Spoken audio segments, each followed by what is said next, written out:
రాష్ట్ర వ్యాప్తంగా తెలుగుదేశం పార్టీ ఆధ్వర్యంలో 3 రోజుల పాటు దళిత చైతన్య కార్యక్రమాలు నిర్వహిస్తూ ఉన్నాం.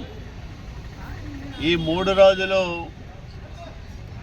ఎందుకు ఈ కార్యక్రమాలు నిర్వహిస్తూ ఉన్నామంటే, ఒకటి 2 ఏళ్లలో కూటమి ప్రభుత్వం దళితుల సంక్షేమానికి అభివృద్ధికి చేసిన కార్యక్రమాలను చెప్పుకోవడం, రెండోది గతంలో 5 ఏళ్ల జగన్మోహన్ రెడ్డి పరిపాలనలో జరిగిన దారుణాలు, నేరాలు, ఘోరాలను ఒక్కసారి ప్రజలకు, ప్రపంచానికి గుర్తు చేయడం ఈ 3 రోజుల కార్యక్రమం ఉద్దేశం. ఇప్పుడే ఆ 3 రోజులు ఎందుకంటే, మొన్న దళిత డ్రైవర్ సుబ్రహ్మణ్యాన్ని అతి కిరాతకంగా చంపి డోర్ డెలివరీ చేసిన రోజు. ఈరోజు దళిత మేధావి డాక్టర్ సుధాకర్ మరణించిన రోజు. డాక్టర్ సుధాకర్ విషయం తీసుకుంటే చాలా బాధ అనిపిస్తుంది. ప్రభుత్వమే ఒక దళిత మేధావిని అతి కిరాతకంగా హతమార్చిన దుర్మార్గమైన సంఘటన బహుశా భారతదేశంలో ఎక్కడ ఏ రాష్ట్రంలోనూ జరిగి ఉండదు. అది జగన్మోహన్ రెడ్డి పరిపాలనలో, వైసీపీ పాలనా కాలంలో ఆంధ్రప్రదేశ్ రాష్ట్రంలోనే జరిగింది. కరోనా కాలంలో మాస్కులు అడిగాడు డాక్టర్ సుధాకర్. మాస్కులు అడిగితే అదే నేరమన్నట్లు ఆయన పైన ఒక పిచ్చివాడని ముద్ర వేసి నడి రోడ్డు పైన అర్ధనగ్నంగా ఈడ్చి బంధించి అతని మరణానికి జగన్మోహన్ రెడ్డి కారకుడయ్యాడు. ఇట్లాంటి దళిత మేధావుల పట్ల జగన్మోహన్ రెడ్డి ఎంత కిరాతకంగా ప్రవర్తించాడో తలుచుకుంటేనే బాధేస్తారు.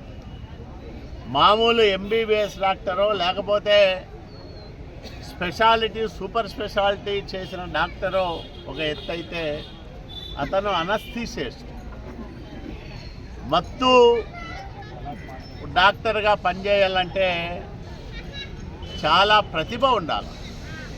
అట్లాంటి ప్రతిభావంతుడైన డాక్టర్ సుధాకర్ను పిచ్చివాడని ముద్ర వేసి సైకో జగన్ అతి కిరాతకంగా అతన్ని పొట్టన పెట్టుకున్నాడు. ఈరోజు డాక్టర్ సుధాకర్ మరణించిన రోజు కాబట్టే ఈరోజు ఈ కార్యక్రమాన్ని మేము నిర్వహిస్తాము. జగన్మోహన్ రెడ్డి 5 సంవత్సరాల పరిపాలనలో 200 మంది దళితులు ఈ రాష్ట్రంలో అత్యంత కిరాతకంగా హతమార్చబడ్డారు.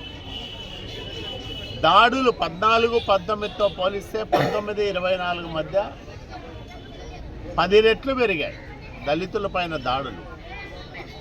దళిత మహిళలకు రక్షణ లేకుండా పోయింది. దళిత మహిళలకు భద్రత లేని రాష్ట్రంగా భారతదేశంలో జగన్మోహన్ రెడ్డి హయాంలో ఆంధ్రప్రదేశ్ నెంబర్ 1 స్థానంలో నిలబడింది.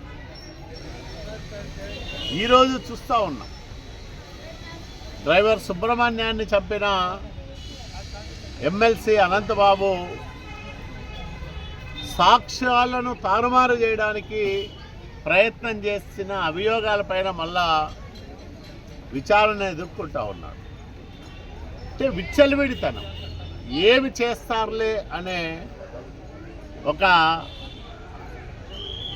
విచ్చలవిడితనంతో వీళ్ళు చేసిన అరాచకాలు, అన్యాయాలు ఇవన్నీ ఇన్ని కావు.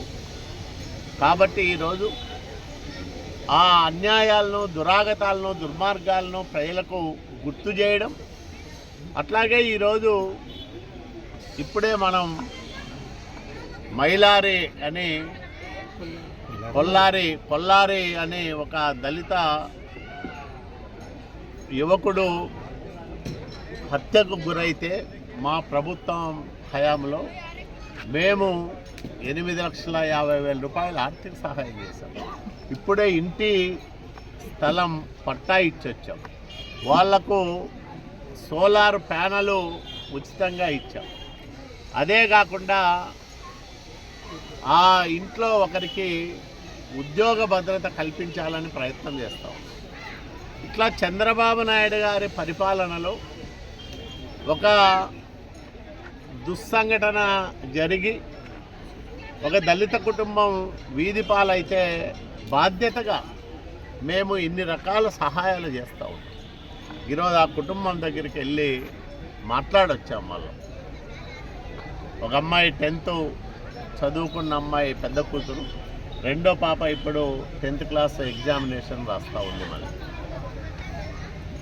ఆ కుటుంబానికి అన్ని రకాలుగా ఈ ప్రభుత్వం అండగా ఉంటా ఉంది. ఇది దళితుల పట్ల మా చిత్తశుద్ధి, మా నాయకుడు చంద్రబాబు నాయుడు గారికి ఉన్న నిబద్ధత, బాధ్యత. అట్లాగే ఈరోజు దళితుల సంక్షేమం కోసం మేము అనేక కార్యక్రమాలు చేస్తూ ఉంటాం. సోలార్ రూఫ్ టాప్ ఉచితంగా ఇస్తూ ఉన్నాం. అన్ని దళిత కుటుంబాలకు వాళ్ళ ఇళ్ల పైన ఉచితంగా సోలార్ ప్యానెళ్ళు ఏర్పాటు చేస్తూ ఉంటాం. దళిత వాడల్లో సౌకర్యాలు మెరుగుపరుస్తూ ఉంటాం. అనేక రకాల సంక్షేమ కార్యక్రమాలు అమలు చేస్తూ ఉన్నాం. కాబట్టి దళితుల మేలుగోరే ప్రభుత్వం, కూటమి ప్రభుత్వం, చంద్రబాబు నాయుడు గారి ప్రభుత్వం దళితులను అడుగడుగున దగా చేసి, మోసానికి గురి చేసి నయవంచకుడుగా మారిన వ్యక్తి జగన్మోహన్ రెడ్డి. ఈ తేడా ప్రజలు గమనించి వైసీపీ వాళ్ళు ఈరోజు చేస్తున్న రాజకీయ కుట్రలకు ఎవరు బలి కావద్దని, ఎవరు వాళ్ళ రాజకీయ కుట్రల్లో పావులుగా మారొద్దని దళిత జాతికంతా నేను చేతులెత్తి నమస్కరిస్తూ విజ్ఞప్తి చేస్తూ ఉన్నాను.